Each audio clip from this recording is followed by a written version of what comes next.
Hello everybody, it's Shady here, and today I want to talk about a game that I think has kind of gone under the radar and I don't think there's enough hype for, and that's Fantasian Neo. So yeah, I'm basically want to do this video just telling you guys why you should be hyped. So obviously, first of all, what is Fantasian Neo? So if you don't know, Hinorobu Sakaguchi and Nobuo Uematsu, I always get his name wrong. Obviously, they are the dream team behind the early Final Fantasy games. Pretty much the first 6 games, they both, Sakaguchi was director and Uematsu was the composer for all those games. And yeah, obviously, post Final Fantasy, they've done a couple of projects, namely Blue Dragon and Lost Odyssey for the Xbox, and The Last Story for Wii and Tetramaster for mobile. So obviously, Apple were launching their Apple Arcade service, which is a subscription service that gives you full games, as opposed to just games with like ads and stuff for mobile and whatnot. And yeah, they teamed up with Mistwalker Studios, so that's Sakaguchi Studio, to make this throwback JRPG. And yeah, for a couple of years it was locked to the Apple Arcade. So yeah, you could only play it on like your iPhone, iPad, and like, you know, just all Mac devices and stuff. So yeah, unfortunately, you know, there wasn't enough people who got to play it, because as we know, you know, the Apple users aren't your typical gamers. So yeah, unfortunately, this game never found the audience it needed, or the core JRPG audience. But obviously, not too long ago, Nintendo at one of their directs announced, or there was an announcement out of Direct for this game to finally be getting a multi-platform release, and being published by Square Enix nonetheless, which is awesome, because this is the first time Sakaguchi's worked with Square Enix post The Spirits Within, which is awesome. So yeah, like 20 years in the making for this reunion, if you will.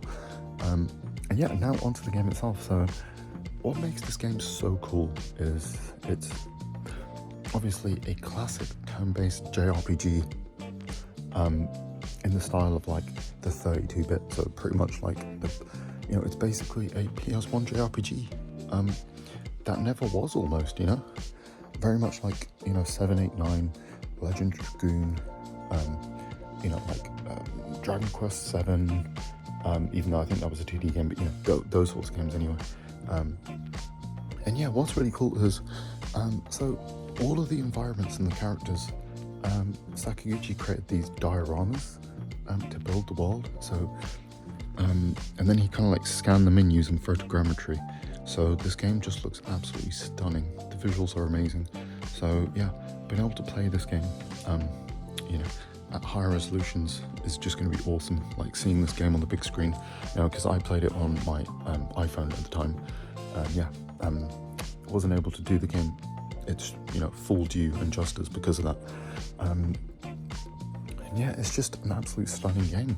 And then yeah, it has, you know, your as you would imagine with Sakaguchi, it has like a really, like, you know, he's so good at telling the classic hero's tale in a way that, you know, it doesn't, like, usually he doesn't break the mold too much. He just tells the story so well, they write the characters so well, and yeah, it's like a classic story.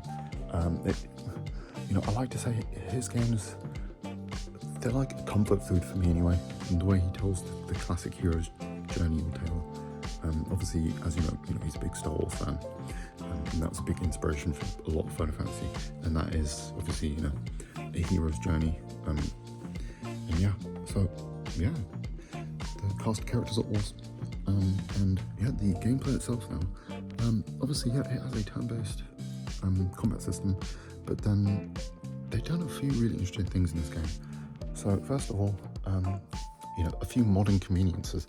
So you have this thing called the Dimension, which basically you can stack up to 10 random encounters into this separate world, and then you can go in there and then fight these enemies as one battle, and then gain all the experience at one time.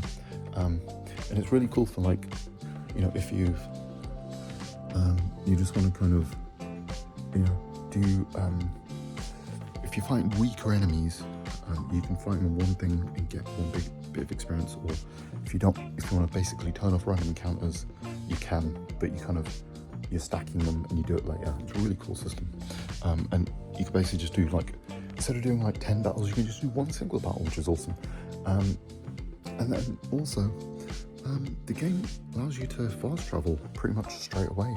So any of the, like, I think save points or whatever you find are like fast travel points, and you can just go to any area, which makes, like, side quests and the like so much easier. And also it has the fixed camera angles and the isometric view that you would have in those, like, PS1 era JRPGs as well, which is awesome. Pretty much has the magic gem system from Final Fantasy 9, which is awesome. So obviously, if you don't know, that's basically where you equip the gems to the characters to well, in 9, how it worked was it allowed you to add stat bonuses and abilities to your characters, pretty much works the same way. Not quite the same, because with these ones you equip them to your weapons and accessories, from what I remember, and it gives them bonuses, so it's a little bit of a different take on that system. And yeah, it's a really cool cast of characters as well. Also, the moves kind of hit areas as well, so, like, you can have moves that will kind of hit in a straight line, or kind of in a curve, can hit multiple enemies. Really cool. And it's, like, got that decent old school JRPG challenge to it as well, which is awesome. So yeah, like, some of the boss battles kind of took me a few tries, and I really appreciate that. And obviously, what's really cool is they also have the, like, 1,000 Years of Dreams kind of thing, where this was basically like these kind of almost like little mini stories that you would read in book form in the game, and, like, this game has it, which is cool. So it almost feels like a combination of all of his other games in one, pretty much. And yeah, next up, obviously, what's really cool is this version of the game. Obviously, first of all, it's multi-plat, so it's going to be available on, you know, PC, Xbox Series systems, PS4, PS5, and the Switch. So pretty much every modern platform is going to have it available. It is only digital though, which is annoying, but, you know, still cool. And it's going to be adding voice acting, which is cool as well, which is a nice feature. So yeah, for people who, you know, would like to have actual voices, would be cool. I'm wondering if we're going to be able to turn it on and off. I'm not sure, because there was a cool quality of not having voices as well, and being able to just read the text, which I think will be lost if you can't turn off voice acting. So I hope it's an option, at least, anyway. But yeah, that's pretty much everything I have to say about the game. It's friggin' awesome. Like I said, I played it on Apple Arcade. It's definitely worth playing. Another thing I forgot to mention, there's, like, 2 worlds in it. You have, like, the human world and, like, the machine world, which is, like, where the bad guys reside. And you can kind of, there's a point in the game where you can travel between both and stuff. It's really cool. But yeah, if you're looking for an awesome, like, throwback 32-bit JRPG, this is one.